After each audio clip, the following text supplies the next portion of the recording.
Selamat malam untuk kita semua, salam sejahtera untuk kita semua juga. Nama saya Agnes Nirmala Sari Betogining. Saya mahasiswa sosiologi dari Universitas Nusa Cendana Kupang, Fakultas Ilmu Sosial dan Politik. Jadi, kita bertemu lagi pada video kali ini. Saya akan membahas mengenai suatu buku dari sosiologi terapan. Oke, saya akan membahas beberapa aspek penting dalam buku ini. Kita mulai yang pertama, mengenai munculnya metafora jaringan. Metafora memberi pengguna dan peneliti internet sebuah struktur untuk memahami dan mengomunikasikan berbagai fungsi, penggunaan, dan pengalamannya. Jadi keuntungan menggunakan metafora adalah memungkinkan individu untuk memvisualisasikan konsep atau fenomena secara abstrak dan pengalamannya terbatas dengan membandingkan konsep konkret. Metafora pertama kali mendeskripsikan internet adalah World Wide Web yang diusulkan pada tahun 1988. Metafora internet ini memadukan tindakan dan persepsi masa depan tentang kemampuan internet pada tingkat individu dan masyarakat. Nah, selain itu juga metafora internet dapat diperdebatkan dan terkadang dapat menghadirkan masalah politik, pendidikan, dan kognitif. Nah, kita lihat saja dengan penggunaan internet dewasa ini, dengan menggunakan itu ada beberapa dampak yang timbul, sehingga dari contohnya saja dengan tersebarnya berbagai isu-isu atau hoax dalam internet atau dalam penggunaan data dan informasi tersebut, sehingga menghasilkan suatu konflik berupa konflik politik, sosial, ekonomi, dan sebagainya. Metafora internet sering mengungkapkan maksud desainer dan juru bicara industri. Metafora bertindak sebagai seperangkat sumber daya ilmuwan dan non-ilmuwan digunakan untuk mengembangkan strategi penyidikan dan cara berpikir manusia. Saat ini kita menggunakan metafora, misalnya hidup adalah perjalanan, maka ada persyaratan logis tertentu, misalnya seseorang memiliki tujuan dan membuat kemajuan, itulah perjalanan, bahwa kita mengikuti jalan kita sendiri. Yang berikut mengenai metodologi jaringan. Metodologi adalah bagian dari kesatuan metode-metode, prosedur-prosedur, konsep pekerjaan, dan aturan yang digunakan oleh suatu ilmu pengetahuan, seni, dan disiplin ilmu lainnya. Sedangkan metode sistem adalah suatu cara untuk melihat jaringan yang dirancang bersama dengan subset dari lingkungannya sebagai suatu sistem. Jadi suatu sistem di sini, contohnya saja, sistem ini kan mempunyai suatu bentuk hubungan secara keseluruhan. Jika suatu sistem diantaranya rusak, maka otomatis sistem lainnya akan terganggu dan mempengaruhi suatu kesatuan hubungan sistem tersebut. Pendekatan ini menempatkan jaringan sebagai bagian dari sistem yang lebih besar dengan interaksi dan ketergantungan antara jaringan dan pengguna, aplikasi, dan perangkat lainnya. Jadi antara jaringan, aplikasi, dan perangkat lainnya saling berhubungan. Yang menjadi induk adalah jaringan internet tersebut. Jika jaringan internet seperti yang saya katakan sistem tadi akan salah satu terganggu, maka aplikasi perangkat lainnya juga ikut akan terganggu. Salah satu konsep dasar dari metodologi jaringan adalah arsitektur dan desain. Jaringan yang selalu memperhitungkan keseluruhan kualitas jasa, di mana dengan adanya jasa tersebut dan dapat memberikan dukungan dan layanan yang lebih optimal. Oleh karena itu, dengan adanya suatu kualitas jasa yang dipekerjakan oleh suatu pelayan dalam jaringan tersebut, jika jasanya tersebut baik, kualitasnya baik, maka akan menghasilkan jaringan internet tersebut baik pula. Hal ini juga mencerminkan suatu kecanggihan jaringan yang berkembang dari menyediakan konektivitas, kinerja pada paket forwarding, hingga forwarding menjadi platform untuk berbagai layanan. Yang berikut mengenai definisi pengembangan sistem antara lain.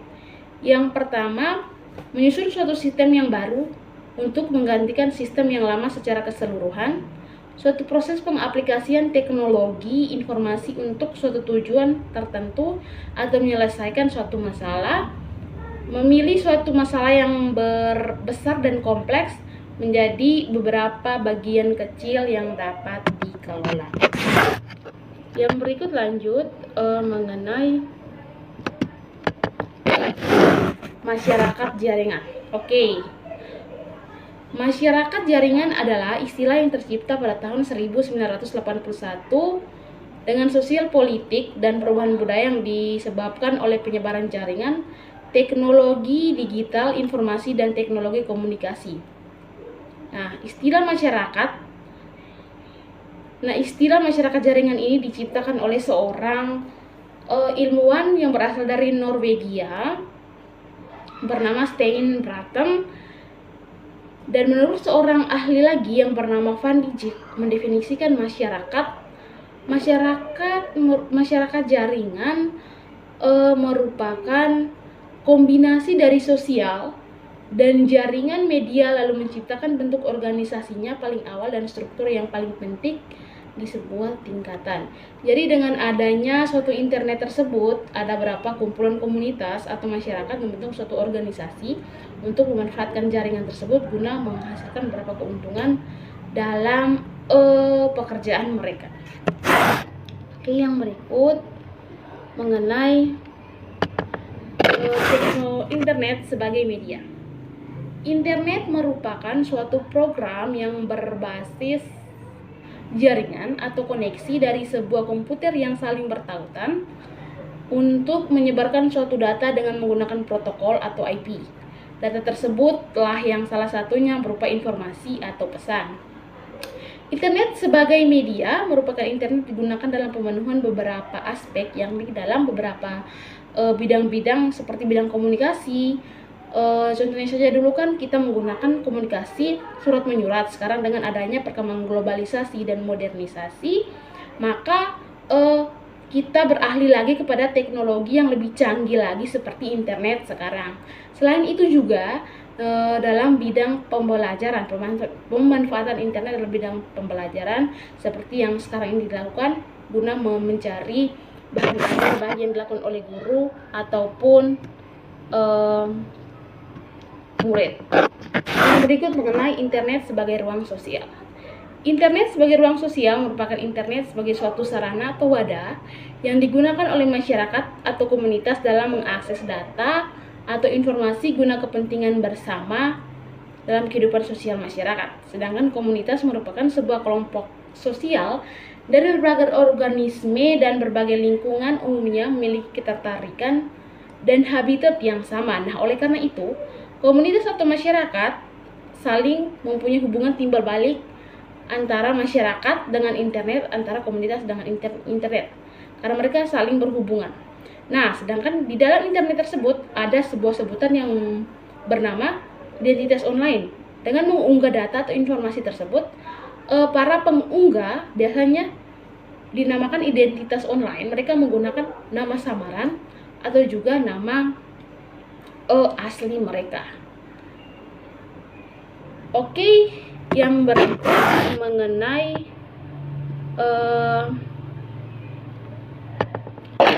internet sebagai teknologi. Internet merupakan sekumpulan jaringan komputer yang terhubung satu sama lain dan dapat membaca serta menguraikan berbagai protokol dan juga TCP. Sehingga internet adalah bagian dari teknologi. Jadi teknologi merupakan suatu penerapan dari ilmu atau yang biasa disebut sains. Jadi apa yang dipikirkan atau yang masih abstrak di dalam otak akan diterapkan melalui suatu teknologi dan dikenal dengan menghasilkan suatu internet yang sekarang kita gunakan. Jadi sosiologi teknologi merupakan sebuah epistemologi pengembangan sains dan teknologi dengan sudut pandang aspek kemasyarakatan dan kemanusiaan. Studi ini mempunyai peran untuk mentransformasikan masyarakat menjadi kritis, kreatif, dan inovatif. Jadi membuat kita sebagai manusia sosiologis, manusia sosial menggunakan internet itu dengan kreatif, dengan bijaksana, jangan menyebarkan hoax-hoax yang tidak penting. Kreatif berarti memanfaatkan internet dengan menghasilkan nilai tambah atau membuat sesuatu yang berguna. Kita juga menelaah lebih jauh tentang keterkaitan ataupun relasi antara manusia dengan teknologi, menyangkut bagaimana mengelola dampak dan peran dari teknologi. Jadi kita sebagai seorang manusia, kita tahu dampak dari internet yang kita gunakan. Oleh karena itu kita dari peran internet tersebut kita menggunakannya dengan baik dan bijak seperti kreatif yang disebut di atas, sehingga kita memperoleh dampak positif. Jika kita menyebarkan hoaks, akan memperoleh dampak negatif. Oleh karena itu kita menghindari hal-hal tersebut, karena internet ini adalah digunakan di seluruh dunia, bukan hanya kita sendiri. Oke, sekian dari saya mengenai buku yang sudah saya review dan sudah saya jelaskan tadi. Sekian dari saya, semoga apa yang saya jelaskan menjadi suatu ilmu untuk saya dan para pendengarnya. Sampai jumpa lagi di video kali berikut. Selamat malam.